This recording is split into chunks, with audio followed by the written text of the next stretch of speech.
today I get to take the generator off of this thing because it never has charged for the last who knows how many years, and it needs to because it's been running without charging for the last 3 or 4 years to my knowledge, or more, and it somehow still starts every day. There's a few occasions where it hasn't started and it's just needed to pull start or it needed the battery charged and it was working again. But at any rate, this thing's mechanically sound other than that. And there's ice falling off the shed because everything's melting. But at any rate, this thing ran wonderfully. It still runs wonderfully. It drives. The gear shift is tight, so I'd probably clock this thing at anywhere from 2,000 to 3,000 hours, roughly. And it's had an engine overhaul within the, I don't know. I mean, I think this tack's been replaced, so this might say how long it's been since it's had an overhaul. 800 and some odd hours, 882. Another piece of ice falling. And as I said before, the one thing that this thing has had an issue with is the electrical system, more specifically this guy. So I'm taking this thing off because it needs to start charging again, so I don't have to charge it every 3 or 4 times a year. You know, that kind of gets annoying, and it should be able to start anytime I want it to. So probably going to end up getting a new regulator. This is getting rebuilt. Maybe check the wiring if it doesn't work from there. I mean, I've put a voltmeter onto these two, and I've tried both different ways because I can't remember which one's positive and negative, and I still don't get a charge either way. So, and I'm pretty sure this one was the negative because it goes up there, and then the charging terminal goes in there, then it comes back out on the electrical harness back up to the battery. I can pull up an electrical diagram if need be, but at any rate, this guy's got to come off. First bolt I'm going to remove is this 1/2-inch fella right here, as you can tell.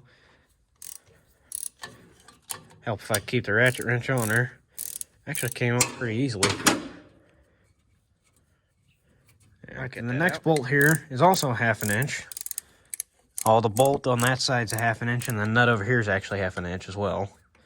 But at any rate, I should be able to rock the generator a little bit. It's real stiff for some reason. I think it's because it's sitting in there kind of funny. All right, that nut's off. I'm probably going to have to use 2 hands for this. This guy up in here is also 1/2 inch, which I'm going to need to be careful. I may have to put the camera down once again. Yeah, I'll put the camera down and use 2 hands for this. So I'll get back to you whenever I get this in my hand, because I'm probably going to have to show you guys the wiring assessment before I take it apart. All right, so now that that's off, there's one bolt, as I said, right there. There's going to be one right here on your mounting bracket, and then one up here for your adjustment for your belt tension on the belt there, with this pulley on the front. I mean, I'm just going to go into explanation and over explanation, so you get the gist. There's 3 different bolts to hold it all on. It's not very complicated. Everything looks good in there. Water pump's holding. Head gasket's leaking a wee bit, but I don't think that's really concerning because it's not actually an active leak.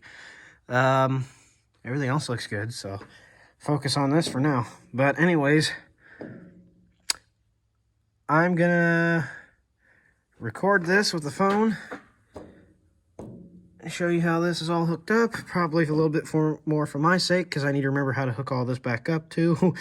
And I'll go pop the manual open and show you what each of these indicate. All right, so what we have here is the wiring setup for a normal operation, such as summertime running or field running, basically. And then over on the right side here, this is the setup for the ability to run in the winter. Since the generator does not charge or run, the tractor's not going to be running very often, basically. It gives the ability for the generator to discharge the battery, and in this configuration, apparently it's not supposed to, but I don't know. At that rate, that's normal use, and then this is winter intermittent use, as I've just operated, but that's just a shortened edition of it, we'll say. And then up here is the wiring diagram for the tractor. I have a hard time coming up with words for some reason. But at any rate, this is the normal operation set up there.